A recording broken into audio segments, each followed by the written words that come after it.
untuk anakmu yaitu berkuda, memanah dan berenang. Itu menurut Ustaz gimana? Iya. Dan pernah baca sebuah hadis, lupa sih riwayat siapa, bahwa Rasul itu mengajarkan untuk mengajarkan kita kepada anak kita itu 3 hal, yaitu berkuda, berenang dan memanah. Itu menurut Ustaz gimana? Iya, hadisnya sahih yang Nabi mengajarkan kepada kita kaum mukminin mempelajari 3 hal: berkuda, berenang dan memanah. Yang berkuda tidak menafikan kita naik kendaraan bermotor. Memang dianjurkan berkuda juga untuk bisa berkuda. Tidak mustahil ketika di penghujung akhir zaman bahan bakar habis, naik kuda lagi kita. Dan juga berenang, karena pertempuran kalau nggak darat ya di lautan ataupun di sungai. Dan juga memanah, untuk berlatih memanah atau mungkin menggunakan yang lainnya. Itu merupakan sunnah-sunnah yang Nabi ajarkan kepada kaum muslimin yang agar tidak punah sunnah itu. Ada sahih dan masyhur di kalangan para ulama muhaddisin. Nah, yang lain silakan. Ini ada pertanyaan yang kedua, apa yang dimaksud kota haram dalam kota Masjidil Haram dan apakah faedahnya? Iya. Dikatakan Al-Haramain, 2 kota yang memang diharamkan. Karena memang 2 kota ini memiliki keistimewaan yang Allah Subhanahu wa taala menjaganya. Menjaga kesuciannya, menjaga keutuhannya, bahkan menjaga dari gangguan Dajjal. Menjaga dari gangguan Dajjal. Sejauh kita belajar dari sirah, posisi kota Madinah, wabil khusus Masjid Nabawi itu dikelilingi oleh bukit gunung 7 pintu. Yang masing-masing pintu itu dikawal oleh 2 malaikat. Orang ketok ya, orang ketok jelas. Ya memang Allah utus mereka untuk menjaga kota Madinah agar tidak dimasuki Dajjal. Dajjal hanya maksimal bisa sampai ke Juruf. Juruf itu adalah di sebelah ujung kota Madinah yang tidak masuk wilayah haram. Yang Juruf itu adalah tempat pertemuan 5 lembah. Saya lupa namanya, yang paling saya hafal adalah lembah Akik atau Wadi Mubarak, lalu Mahzur, Ronuna, dan lain saya lupa namanya. Pertemuan 5 lembah inilah semua bertemu di Juruf. Demikian pemaparan guru sirah kami ketika saya kuliah dahulu. Yang saya pernah beli buku itu langsung menampilkan peta-peta asli dari zaman dahulu sampai sekarang, posisi itu. Nah, kalimat haramain tadi itu, haramain, 2 kota yang dihormati, 2 kota juga diharamkan dimasuki orang-orang non-muslim, 2 kota yang Allah istimewakan dan Allah jaga, Allah pelihara agar tidak diganggu. Makanya contoh paling gampang kata para ulama ketika Nabi mengatakan sesungguhnya Madinah itu akan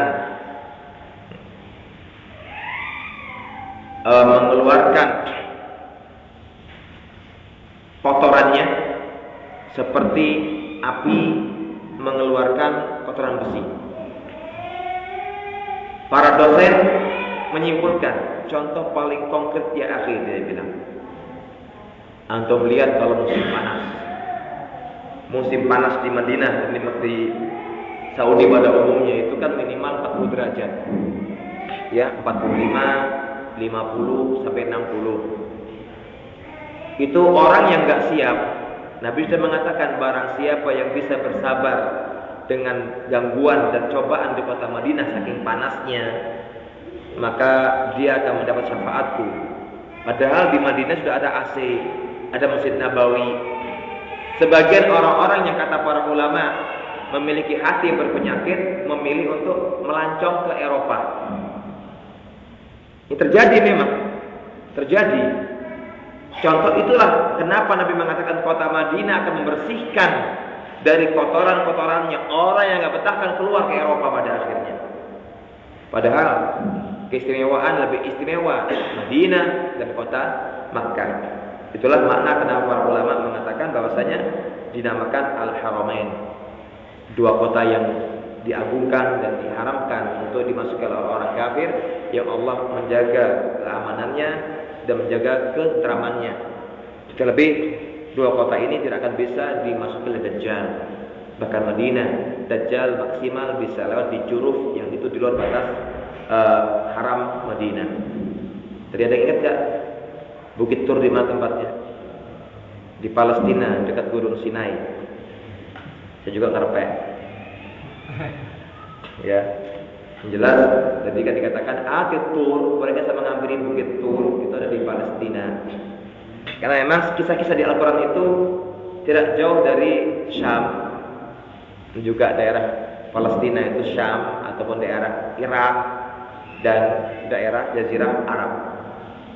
Kisah para nabi dan orang-orang sebelum kita tak jauh dari situ.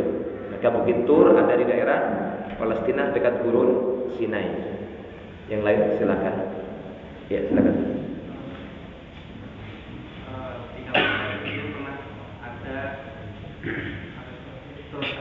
kayak piknik itu Pak, intinya dalam mereka itu bukan ibadah tetapi melihat keindahan kayak Istiqlal masjid di Depok yang Pak itu apa niatnya itu cuma melihat masjidnya tetapi tidak beribadah spesifik ke itu juga apa sudah termasuk ke haram itu mereka. Iya, ada sebagian orang tidak meniatkan untuk ziarah secara religi ke Masjid Istiqlal misalnya, atau mungkin masjid yang lainnya di Depok misalnya. Kita katakan Islam memiliki kaidah saddud dzaraih, menutup segala celah yang mengarah kepada hal-hal yang pada akhirnya dilarang. Kalau mau ke Jakarta, bilang aja mau jalan-jalan ke Jakarta. Kalau pas kebetulan lewat mau sholat, boleh ke Istiqlal, nggak diharapkan sama sekali. Kalau pertama mau ke Istiqlal, ziarah khusus Istiqlal, maka Istiqlal di hadis Nabi karena namanya belum muncul, tidak punya keistimewaan. Hanya keistimewaannya terbesar se-Asia Tenggara. Kalau di sana sholat ke Masjid Nabawi nggak ada sama sekali. Makanya kata para ulama, Istiqlal atau mungkin masjid apa yang di Semarang itu, MA, Masjid Agung Jawa Tengah ya. Itu. Kalau kita mengkhususkan yang memang ornamennya hampir mirip Masjid Nabawi, payungnya bisa buka seperti ini. Akhirnya kangelan ngerawati. Akhirnya orang naik lift harus bayar itu.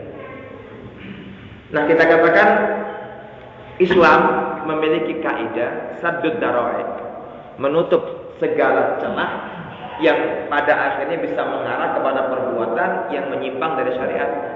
Maka kalau mau jalan-jalan, saya mau jalan-jalan ke Jakarta. Sudah, nyampe Jakarta terserah. Main-main masuk sholat. Kalau diniatkan sejak awal harus diniatin di Kajati, nah Istiqlal, nah Masjid Atin misalnya, ini sudah tidak boleh. Karena Nabi sudah mengatakan tidak boleh menyiapkan sebuah perjalanan yang khusus ritual ibadah. Karena memang orang nggak mungkin pas ke Istiqlal adzan zuhur, enggak kok saya nggak mau kesini kok, saya cuma nyoteng aja, kan nggak mungkin sama sekali. Dia harus masuk sesuatu situ berjamaah. Kita katakan rubah niat tadi, yang penting arep mlaku-mlaku ngenteke dit cilik ke Jakarta, anti perkara pas lewat mampir maka tidak mengapa karena kita tujuan awal bukan ke sana, hanya jalan-jalan ke Taman Mini, ke Cibubur, Taman Safari atau yang lainnya, pas lewat mampir diperbolehkan. Tapi ketika dari awal saya mengkhususkan Masjid Tin, ya, Masjid Istiqlal atau yang lainnya, maka ini yang ulama sangat-sangat mewanti-wanti kita agar tidak terjebak dalam larangan Nabi katakan di sini. Karena jelas itu masjid yang dibicarakan. Sama dengan kasus orang mau itikaf, maka ulama ahlu fikih lebih banyak untuk menyarankan janganlah Anda beritikaf di luar kota, itu safar, karena sudah dikategorikan masuk dalam larangan ini. Tidak boleh seorang melakukan jalan safar ibadah kecuali 3 masjid. Makanya setelah dulu kami belajar masalah fikih dan tahu dalilnya, kita lebih memfokuskan kalau itikaf di kota masing-masing, nggak harus keluar kota karena ada ancaman hadis ini, hukumnya haram. Wallahu a'lam. Yang lain silakan. Ada lagi?